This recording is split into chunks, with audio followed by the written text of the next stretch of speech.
Alright, welcome back. So, we're going to take this jump.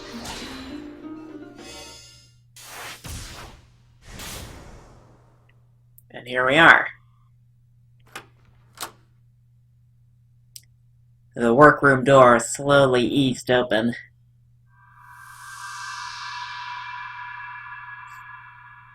Wait, what? Achi was too shocked for words. Okay, wait, what is she doing here?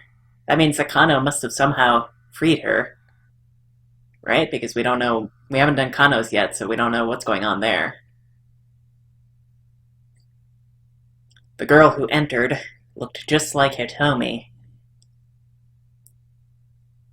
Maria. Hitomi. Achi blinked in bewilderment. It was almost as if Hitomi were standing in front of a mirror. The two girls looked so similar. Maria, thank goodness you're all right. I'm so sorry I had you worried. Maria was safe, Achi realized. At last, he had managed to fulfill his duty. You. How did you manage to get out of the storeroom? Daisuke had gone pale. Huh, so it was him who put her in the storeroom. Tell me, Maria said sharply. Who was it who came up with this kidnapping plan? Suddenly, Daisuke shoved Maria aside and lunged for Hitomi. Stanley moved to stop him, but before he could intervene, the older man had a hold on Hitomi, pressing something that looked like a flashlight up against her neck. Dad? Achi started toward him, but Stanley held up a hand. Don't move. That's a stun gun. A piece of self-defense equipment for repelling would-be attackers with an electrical shock. There are several types, including baton-type stun prods and guns that fire needles attached to flexible wires. The latter type is especially frequently referred to in the US as a taser or taser gun, due to the popular models produced by Taser International, now Axon. Stun guns are not only used by civilians, but also by law enforcement and military personnel for non-lethal applications. And it says non-lethal, but they have killed people, so it's not a 100% non-lethal thing. If he zaps her in the neck, it could kill her. You know your stuff, Daisuke said. You deal in American electronics. No, I do this for a living. Stanley drew his gun in an instant, taking aim at Daisuke's forehead. Wait, hold on. Achi interposed himself between Stanley and his father. I think that's what he would do. Wait, hold on. Achi interposed himself between Stanley and his father. Dad, let Hitomi go. You need to stop this nonsense. Achi walked slowly toward his father, a pleading look in his eyes. Nonsense? Which one of us is talking nonsense here? You don't know what's going on. If you knew everything, then you'd be helping me. What do you mean, everything? With this girl's heart, we could save Suzune. Dad, who was it exactly that told you that? Daisuke did not reply. I asked you a question. Who was it that put this crazy idea into your head? A foreign organ trafficker I met at the hospital, Daisuke muttered.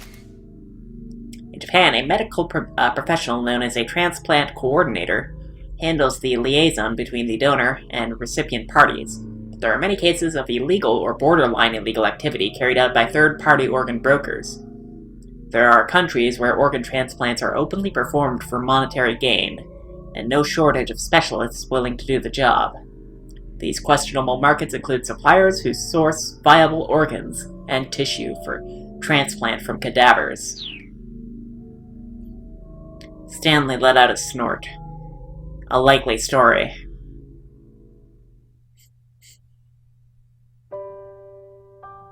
It's true. I was suspicious at first myself, Daisuke said stubbornly. But I couldn't just sit around and wait for Suzune to die. and after talking to him about her rare blood type and all the difficulties in performing a transplant, he promised he'd do everything in his power. Daisuke's hands were trembling. Tears welled up in his vacant and bloodshot eyes. Then a while later, he got back in touch and told me he'd found a potential match. Someone with the same blood type as Suzune, and roughly the same age. But then he told me that the girl was still alive. And so what was the point? Her heart might be a match for Suzune's, but it didn't matter if we couldn't get our hands on it. And I said that, but then the man told me.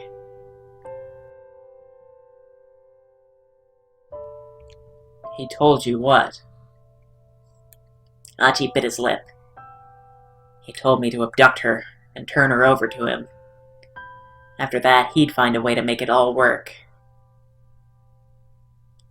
At last, Daisuke had confessed. Now Achi had to try to come to grips with the truth he had just heard. I had to do something, his father continued vehemently. I had to abduct this girl and see things through. I just couldn't take it. Kotone had already been taken from me. The thought of losing Suzune, too.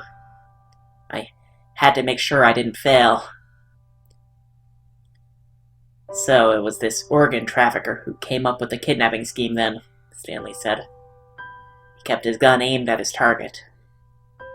Daisuke nodded. Describe him for me. He was tall, had black hair, spoke fluent Japanese. Stanley raised an eyebrow at that.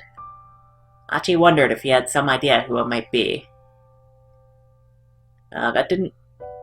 Black hair, that doesn't really sound like anybody we know, does it? Not that I know of. And taking Maria Osawa hostage in order to lure out Hitomi, that was his idea as well? Yes, that's right. I allowed his computer to access my surveillance camera system as well. But then, this morning, I got a call from a hospital saying Suzune's condition was critical. I couldn't wait any longer. I had to help my girl right away. And then... Daisuke cut himself off, reaffirming his grip on his stun gun. I was looking at the surveillance monitor and I saw a detective I happened to know. He was right next to this girl here. And so I decided to ask him. I knew if I did, he wouldn't refuse. He could never refuse a request from me. And that was the man with the cane? Achi asked. His voice was low and hoarse. Yes, I was giving him directions while I followed you on the monitors.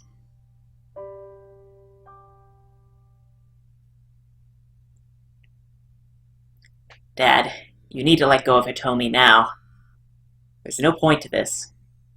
Achi took another step closer to his father. There is a point.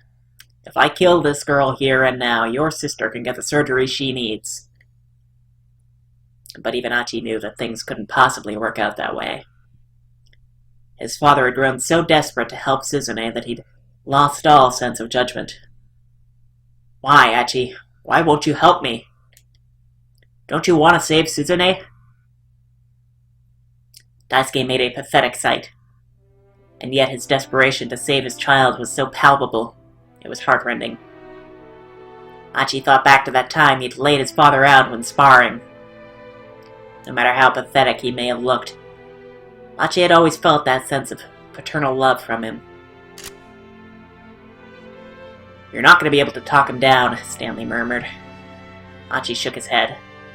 Stanley, he said, lower your gun. Tears were welling up in his eyes.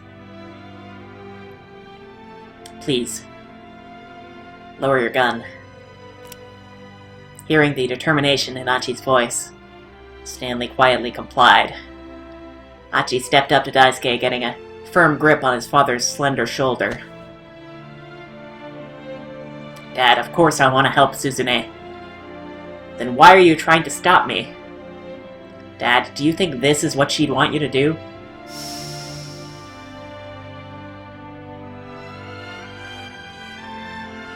Daisuke's face fell. Suzune ask for this, Dad? Did she tell you to take someone else's heart so that she could live longer? Did she, Dad? Suddenly the fight seemed to ebb from Daisuke's body. The stun gun hung limply in his hand. If Suzune asked me to go and get someone's heart for her, I wouldn't object. I'd help her just like she wanted. I wouldn't let you bear these crimes by yourself. But that's not what this is it? Suzune would never ask us to do something like this, would she? By now, tears were streaming down Achi's cheeks. He knew that his father thought about Suzune more than he thought of anyone else. And so he should know full well that she would never want this. Suzune's not like me. She's smart, she's kind, and she'd never be happy about taking someone else's heart. Even if it saved her life, I'm sure she'd never accept that. She wouldn't be able to live with it, knowing something so horrible had happened to someone else for her sake. Isn't that the Suzune we know? Daisuke's cheeks were smeared with tears now as well. But then we're not going to be able to help her. The sound of father and son weeping echoed through the workroom. Maybe so. Maybe we won't. But that's better than the misery and suffering she'd have to live with. Daisuke slumped to his knees on the floor, collapsing like a crumbling mound of sand. Hitomi, freed from his grip, stood motionless. There were tears in her eyes, too.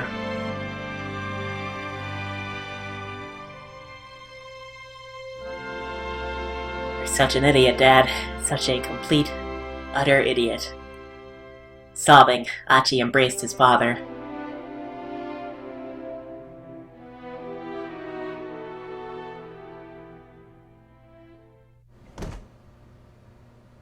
There was a sudden thud from near the door.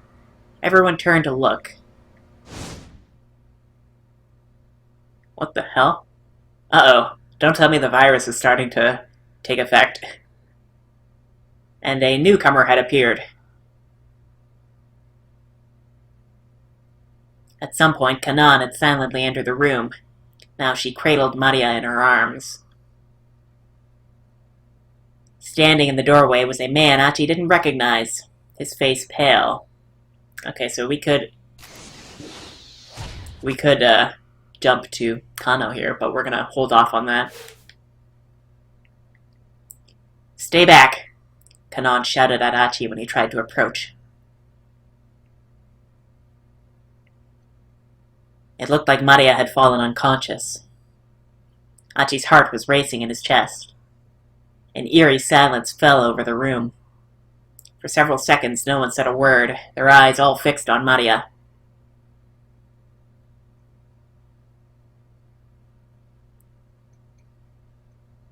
Finally, Kanan looked up, her face ashen.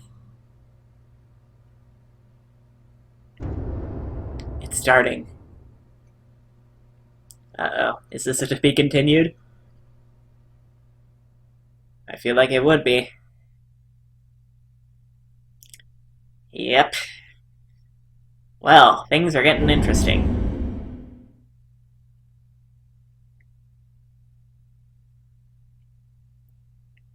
I'm glad that Achi was at least able to talk his father down. That's one catastrophe averted, I suppose. For now. So, I think that's everybody except for Kano, right? So, yeah, we've done Osawa. Wait, no, Osawa has a keep out. Okay, that's gonna be in Kano's room. Right?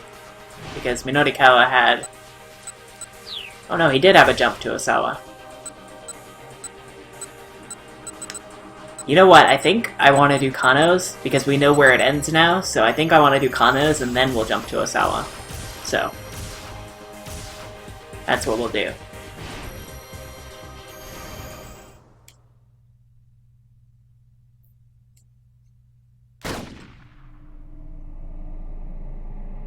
A gunshot rang out from Tateno's gun. but it was a wild shot fired reflexively as the weapon flew out of his hand. A figure had leapt from behind the water storage tank, kicking him in the arm that held the gun. Then, moving almost too fast for the eye to track, the newcomer delivered an elbow strike to Teteno's jaw. Kanan to the rescue? Kano didn't even have the chance to fire his gun.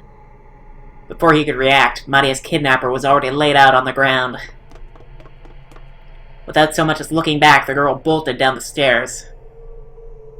"Maria!" Kano shouted. He started to chase after her, but a bright glimmer in the corner of his eyes stopped him in his tracks. The strange assailant had drawn a knife, and was preparing to slit the unconscious Teteno's throat. Kano quickly brought his gun back to bear. "Stop right there!" The knife stopped mere millimeters from Teteno's neck. Kano was sure that if he hadn't intervened, the detective's throat would have been slit already. The knife wielder pulled back the hood that had been concealing her face. "You. I know you," Kano said, shocked to see that he recognized the attacker.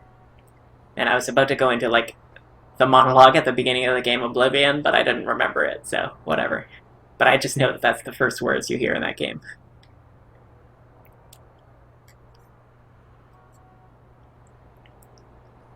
It was the girl who'd been knocked down by the minivan explosion. "Why stop me?" she asked, her tone ice cold. "Weren't you just about to shoot him yourself?" "I don't have a reason to shoot him anymore. Not now that you've helped Maria escape. Please, put the knife away." "Very well. Looks like he's not waking up for a while anyway." The girl withdrew the knife and rose to her feet. "Why did you come to Maria's rescue?" "Because she's my friend," the girl said, simply. "She's been infected with a virus," Kano said. "We have to get her to help, as soon as possible." He headed for the stairs that Maria had scampered down. "Not so fast. Don't move." The girl's sharp tone made Kano stop. "What for?" he demanded. "I thought you wanted to help." "I do want to help her, which is why I'm not letting the police get their hands on her." The girl's voice was quiet, but hard as steel. "The police are afraid of the Uwa virus spreading, which is why they'll certainly place Maria under quarantine. If that happens, there won't be any way to save her." "Just who in the world are you?" "Before I answer that, let's make a deal." Kano waited, non-committal. "I have information relevant to this case," the girl continued. "I want to make an exchange." Kano swallowed the lump in his throat. "In exchange for what?" "Tell me where Hitomi Osawa is." Hitomi Osawa? Stanley had taken Hitomi into custody. Kano could probably get in touch and ask him where she was, but... Why do you want to know where Hitomi is? Do we have a deal or not? The girl looked like she was in no mood to argue. Still, if she knew about the Uwa virus, she was probably telling the truth about having information. But it was a violation of police policy to leak information on any investigation to a third party. Besides, was it wise to trust this young woman without knowing who she was? Kano weighed his options for a moment before replying. "Let's go with first, I need to know who you are." "My name is Kanan. Kanan." Kano thought back to the grisly scene at the Foreign Syndicate's hideout. Did she do that? Kano was almost afraid to wonder. As if sensing his unease, Kanan spoke up, her voice low and calm. "Once you hear what I have to say, I think you'll be more inclined to tell me where Hitomi is." There was still a lingering trace of adolescence in this strange girl's face. It was hard to believe someone so young could be a covert Middle Eastern operative. And yet, Kano had seen how quickly she had been able to render Teteno unconscious. "All right then. Guess I'll go first, Kanan began. There's someone out there trying to get their hands on the antiviral drug. My objective is to eliminate this person, and put a stop to their plan. Kano felt neither surprise nor horror at her use of the term eliminate. After all that had happened today, he realized his sensibilities had gone numb. This person you're after, you're talking about an arms dealer named Alphard, aren't you? Kanan nodded. The UA virus has been weaponized and tested several times on the battlefield to great effect, she said. The antiviral would render this weapon wholly ineffective. Countries the world over are dying to get their hands on it. Then why did Alphard orchestrate this kidnapping? If the goal is to get the antiviral, why not just steal it from the laboratory? There was a lot about this kidnapping case that still didn't add up. Kano was sure Alphard's plan was hidden in those baffling details. The lab security at Akoshi Pharmaceutical is practically perfect. The place is under surveillance 24 hours a day. And getting to where the antiviral is stored requires bypassing 3 sophisticated electronic locks. Getting the antiviral out is impossible. Unexpectedly, a sly grin appeared on Kanan's face. If you were Alphard, how would you steal it? She asked. Huh? Kano was taken aback by the sudden question. He thought good and hard about how to answer. Well, we know that Alphard is not going to be somebody who has access to it then, right? Like, it couldn't be Tanaka, because he could just steal it. He has access to that room. So, I mean, I guess he would need Osawa as well, but he could do that any time, so I don't think it would be him. It would have to be somebody who managed to get it while it was not in there.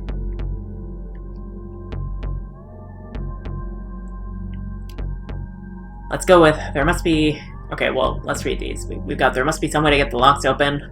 We've got Osawa heads up the lab, wouldn't he be able to get it out? And we've got, if you could sneak something out, maybe you could sneak something in.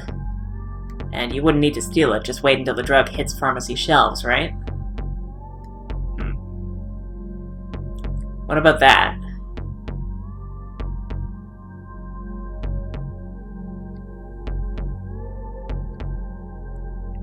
Kano hadn't had any particular flash of insight. He just figured the opposite of the obvious might be the answer. To his surprise, Kanan gave a nod. Very astute. Wait, really?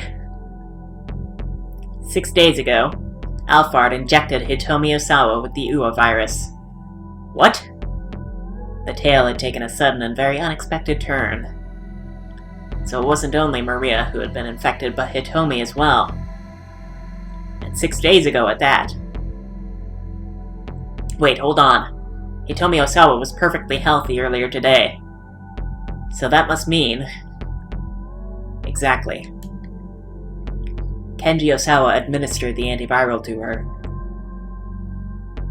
An unsettling thought occurred to Kana. It was supposedly impossible for Osawa to access the antiviral all by himself, but if he'd been able to give it to his daughter all the same, then that had to mean... He needed Mamoru Tanaka's help to do it, of course, Kanan said. Which is why Alphard bribed Tanaka ahead of time. So that's what happened. Tanaka had been paid off to inject Hitomi with the virus. Getting Osawa to take action at that point wouldn't have been difficult. But why go to such lengths to get the antiviral administered to Hitomi? Why would Alphard have Hitomi injected with the virus, only to then have her father cure it? It's been roughly a week since she was given the antiviral. The DDS is still in her body. The what? Essentially, taking blood from Hitomi Osawa now would allow someone to extract minuscule amounts of the antiviral. Kana was stunned. Suddenly, all these seemingly unrelated threads were beginning to form a pattern. So, since getting the antiviral itself out of the lab wasn't an option, Alphard must have thought of using a human vessel, he murmured.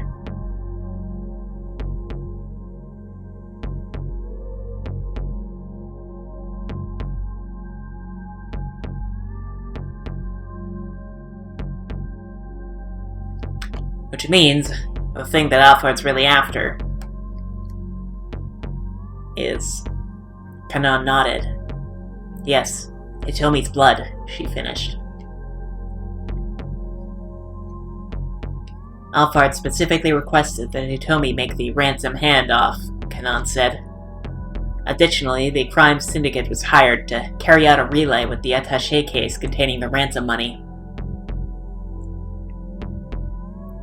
This would disrupt the investigation and distract the police, allowing the kidnappers to target Hitomi in secret.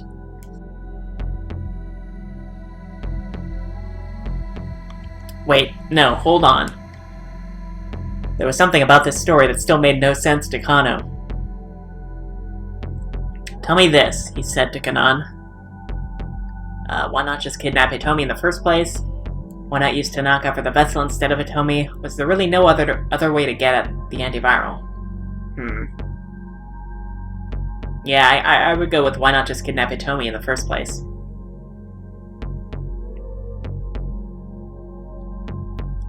That was the key question right there.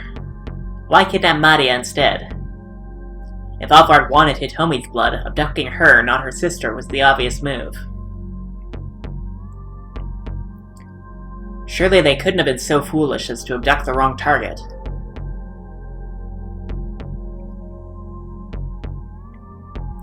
So kidnapping Maria must have been intentional. But if it didn't add up, no matter how he looked at it, Kano couldn't see any reason to kidnap Hitomi's sister. It's my fault that Maria was kidnapped. Kanan looked away. I contacted her before this all started. I told her about the kidnapping plan, and I gave her a GPS beacon to give to her sister so that I could track Hitomi's location after she was abducted. But my plan backfired. Maria switched places with Hitomi and let herself get taken by Alfred. What the hell? Why hadn't Maria taken this to the police? Or if she was so determined to protect her sister, why not just get her to leave town or something like that? There must have been some sort of accident, though, Kanan continued. The GPS was never turned on after the kidnapping, and I wasn't able to track Maria down. But there was something that even Alfred hadn't counted on.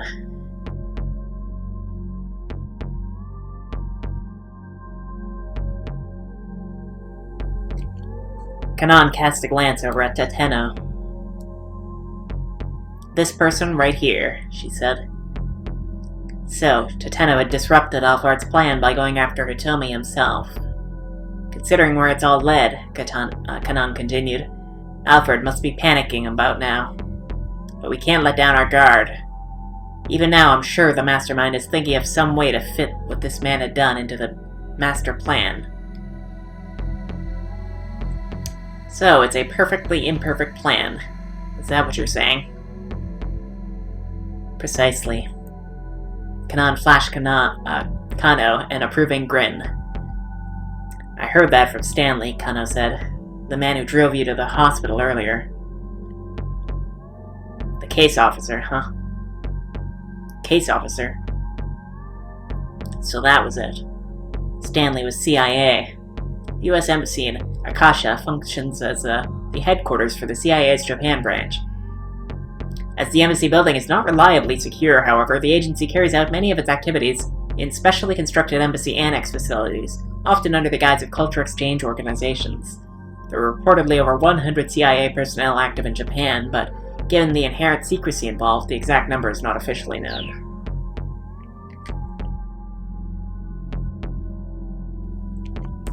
Now that Kano thought about it, it all made sense. Since Alfard is an arms dealer with worldwide connections, I don't know what nation might be trying to obtain the antiviral. Obviously, any country that has the viral weapon would want to prevent their enemies from obtaining it. It's no huge surprise that people are butting in, trying to put a stop to Alfard's plan. A tiny beeping sound caught Kano's attention. Kanan pulled out a PDA from her breast pocket. Personal Digital Assistant refers to various types of small portable devices for information management, occasionally also referred to as a handheld PC. Interesting, The GPS I gave to Maria has just been powered on. Now I can find her location. Where is she? She's on the move. Why is the GPS suddenly active now? Kanan frowned. At any rate, I've told you what I know. Now tell me where Hitomi is. Alright. Kano got out his phone and called Stanley.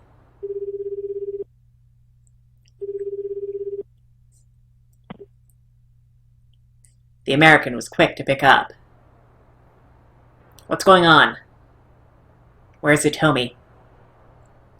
We're on our way to Endo Electronics in Dogenzaka. Endo Electronics? Why are you going there? Kana was familiar with the dilapidated old storefront. He had passed by the place countless times. Too long of a story. There's a lot that happened, Stanley replied. How are things on your end? About as bad as they could be, but I'm getting closer to the truth. Please, make sure you keep Hitomi safe.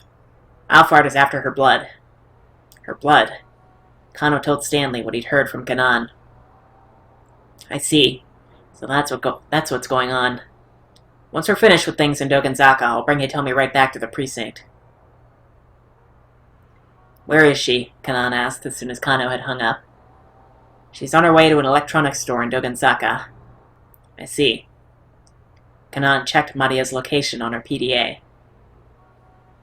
First I need to get Maria, she said. I'll get to Hitomi after that. I'm going with you. Be my guest. With that, Kanan was off and running. Okay, we're just gonna leave Toteno here, and you're not gonna call this in, call for backup, anything? I guess there's no time. But I feel like that's gonna bite us later. Kano took one last glance at the unconscious Toteno, then hurried after Kanan as fast as he could.